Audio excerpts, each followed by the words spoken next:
Hey gang, Brian from FXBilliards. Today I'm going to teach you how to run out more often, and I'm going to teach you a very commonly understood concept in pool by high-ranked players, and that is the idea of moving into and out of your next shot. And I get messages from guys that say, teach about speed control. I have a problem with speed control. Well, if you know which balls to shoot in which order and which direction to come from, speed control, the concern at least of speed control, is greatly reduced. Because if I'm getting in position for that 9 ball, for example, and my cue ball is going in this direction, I have a lot of opportunities to make that 9 ball. It's good everywhere from here to here. I have a decent chance of making that shot. Moving in the line of the ball that you want to make next is what we're going to be talking about, and sometimes we're going to be talking about coming away from the ball that we want to shoot next, and other times moving in the direction of the ball that we want to shoot next. Okay guys, let's look at our first situation. We're playing 9 ball, and the 6 and the 7 are pretty much layups. A lot of low-level players would be very happy to make that 6 and then to make that 7. But we're not trying to make 2 balls here, we're trying to make 4. So how do we get around table to get position on this 8 ball? And how do we keep it in the same frame of mind of moving into the shot? The way we're going to do it is we're going to play the 6 in the side, then we're going to come off of 4 rails essentially and move into the line of the 8. Now if we just barely touch this rail after coming off of this rail, we're in position. If we overhit it by as much as 3 feet, we are still in position for the 8 ball. So the shot looks like this. We've not just, now a lot of low-level players would actually follow this so they can get a straight line on the 7. That's not the play. The play is to actually draw it back a little bit to give yourself a better angle to come around the table after making that 7. So the shot is like here. Just a little bit of draw, just to give us a little bit more angle to come around the table and make sure we don't scratch here.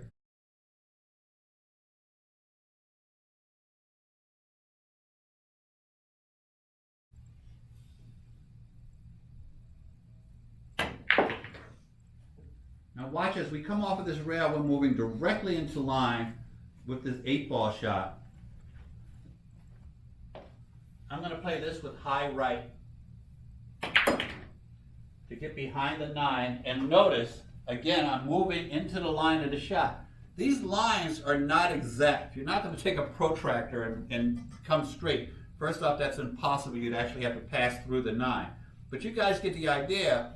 The more you can be in line with the shot as you're coming around, the better off you're going to be. Because if I stop here, it's makeable, and if I stop here, it's makeable. So keep in mind, if you have an opportunity to move in the line of the shot or as close as possible, that's what you want to take.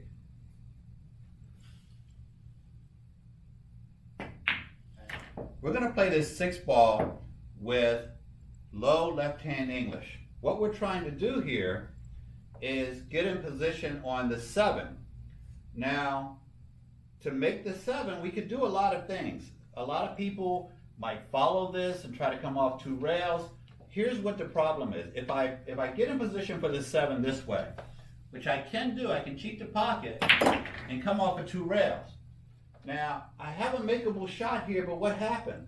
I'm now headed in the wrong direction on the 7 ball, and I've got to make the 8. So the answer to this situation is, as we've been talking about through the video, coming off of this rail and into line with the 7 ball. So as long as you're moving in line with that 7, you've got a lot of opportunities to be wrong and you're still going to win. So as long as you're moving, if I stop the cue ball here, I can make the 7 and get out on the 8. If I stop the cue ball anywhere along this line, I've got a whole 5 or 6 feet here that I can be wrong, that I can overshoot it or undershoot it and still win the game. So trying to come off of 2 rails and then ending up down here is not the right choice. The second you pass this plane here, you're going to be in trouble because now the cue ball is going this way and you have a more difficult shot on the 8. So this is what the shot looks like. It's low left hand English. We're not going to send it all the way down table like we do in some of the drills that I show you guys. We're just going to bring it back and spin it towards the 7. So the shot looks like this.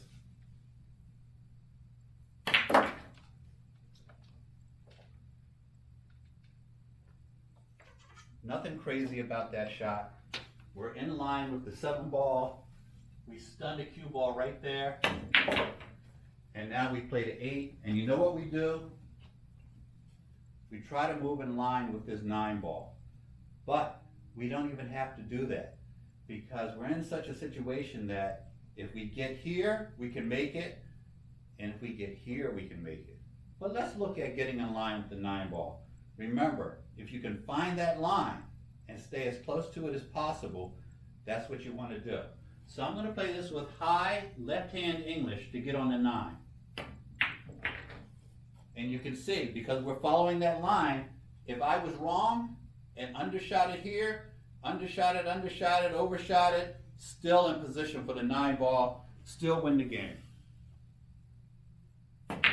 We're coming off of the 6 ball, we're trying to get on the 7 ball, and then we have to make the 8. This could be a rack of 9 ball, the 9 ball could be anywhere on the table, it really doesn't matter.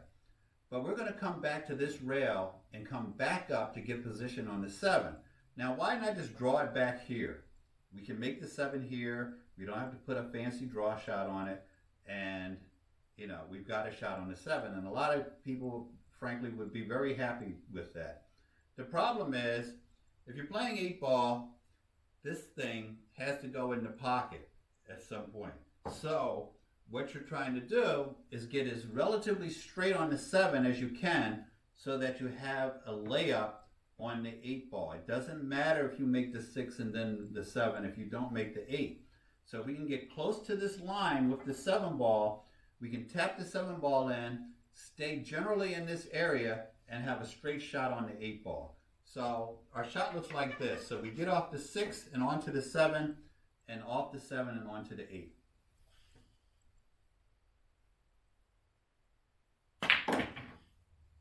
We're moving right into line with that 7 ball. By the way, that was all draw, no English. We tap this in, just a little bit of stun, and we run down this rail to make the 8 ball.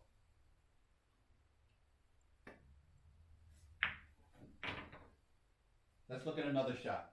We're on the 6, then we have to get to the 7, then we have to get to the 8. The 9 ball is incidental. It could be part of our run out or not. But we want to get 6, 7, 8, and that is key.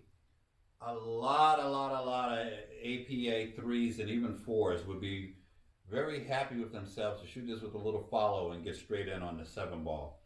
That is not what we want to do. You actually want to stun the cue ball here to have this great angle on the 7 that is going to move you into line with the 8 ball. The key is making the 8 ball. Remember that, guys. It does not pay you to make 2 balls. It pays you to make 3 in this situation. And if you're playing 9 ball, to make 4. So you don't have to worry about giving yourself a tougher shot. What you have to worry about is allowing yourself to win the game. So in the theme of moving into your shot, what you're doing here is stunning the cue ball here, because this is an easy shot for you guys. You can make that 7 ball there. You're going to stun the cue ball here, and then you're going to play off the 7 and move into line with the 8. It'll look like this.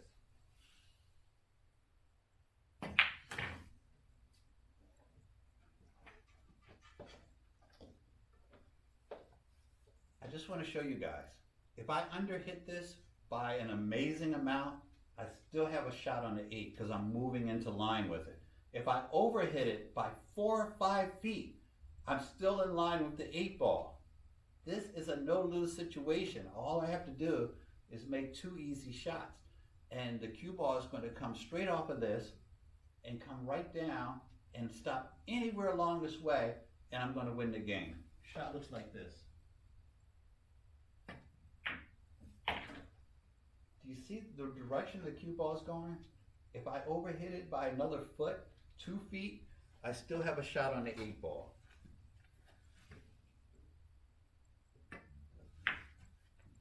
Move into the line of the shot. Okay guys, this one has put a new challenge on us. As simple as these look, there's a new challenge. Because if we want to get on that 7 ball, okay, let's give ourselves a straight shot. If we want to get on that 7 ball, it's great because we can shoot our back in the line of the 8. So we shoot a draw shot, not a follow shot, and then have to shoot the 8 all the way down here. But we could shoot a draw shot and stay in line with the 8 ball. If we have to get down here for the 9, if we're playing 9 ball, we might take another strategy. But here we're straight in on the 6, and the ideal position for this cue ball is actually about here, so that we can draw back and get perfect position on the 8 ball. So how do we get there? It's a lot of bad things that can happen along the way. This is perfect. This is not as good. This is bad, in fact. This is real bad. This is ultra bad. So what we want to do is try to get it straight in on the 7, and now we put ourselves in a situation where speed control is a factor. So let's shoot the shot and see what we can do to not have this same problem when it's time to play the 8. Because when guys write me about speed control, this is exactly what you're talking about. Yes, I can make the 6, and I need to stop here for the 7 so that I can get the 8. But if I go here, I did something wrong. If I'm here, I did something wrong. How do I make sure I get the right speed? So what I'm going to do is give myself an angle here. Even though it's almost straight in, I'm going to cut it just a little bit so that my cue ball is coming in this direction. Now, I know this is giving you some of you a headache, but the cue ball, I want it coming this way a little bit more because it gives me a much wider gap, and I can be wrong along the way and still be out with that 7. So let's see what happens. I cheat the pocket a bit. I'm all the way down here, okay? I want it to be there, remember that? But the problem with this is if I hit it as hard as I just did, all hell breaks loose. But now I'm on the 7 ball. I can shoot that follow shot that I talked about because I'm straight in on the 7, and I can run the 8 down in the corner. Okay, gang, thanks for watching. Don't forget, share these videos with your friends and make sure you subscribe. Have a great day, and thank you again for watching.